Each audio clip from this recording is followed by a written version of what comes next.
I want to tell you about a trick of shaitan. When you go late to work, and your boss is angry at you because you're late, and lots of people work at your office, you know what you do? You avoid eye contact and sneak into your cubicle. You don't want to sit, you don't want to face him. When you have a bad report card, and you go home to your family, you're in 6th, 7th grade, you got a bad report card, you sneak into the house. There's no Assalamu alaikum, I'm home. You sneak in and you kind of go and you pass out, you go to sleep. Right? What happened in school? Nothing. When you disappoint someone, you avoid contact with them. You avoid, it's natural. In this case, when we do something shameless, when we wrong ourselves, who have we disappointed? Allah Azza wa Jal. We've disappointed Allah. So naturally, shaitan takes advantage of this. He comes to you and me and he says, you're going to go pray now, you hypocrite? You do this shameless thing, you do this and that, and now you want to go attend a class? Now you want to go do, ibadah? You should be, you're such a two-faced person. So this person says to themselves, yeah, I shouldn't go pray because I'm two-faced.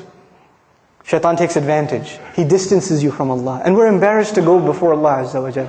But the true muttaq, he does something wrong. He does something wrong. And immediately what does he do? He remembers Allah. Dhakarullah. There's not even fa, no thumma, nothing. Dhakarullah, immediately. فَاسْتَغْفَرُوا لِذُنُوبِهِمْ. Then they asked Allah to forgive for their sins. And the word for sins here, dhunub, comes from dhanab actually, a tail. That which you're not proud of. That which humiliates you. Something you did that you're not proud of. And they ask Allah to forgive those embarrassing things that they did. وَمَنْ يَغْفِرُ الذُّنُوبَ إِلَّا اللَّهِ. Who's going to forgive sins if not Allah? Who are you going to go to? Where else you got to go? Who knows the things that you and I have done wrong except ourselves and Allah? There's a lot of things in our closet that Allah has not exposed.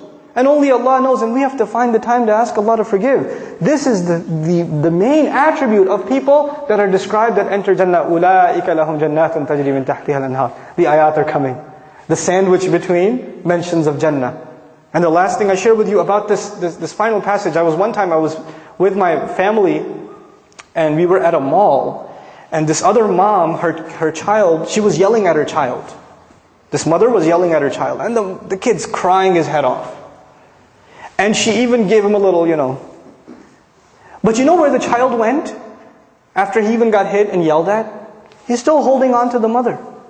He's not letting go. Everywhere else around there are these ugly, gigantic strangers. He doesn't want to deal with them. Even if she's angry, even if she's disappointed, even if she's upset, his whole world, his whole shelter, his whole protection, where is he going to go except?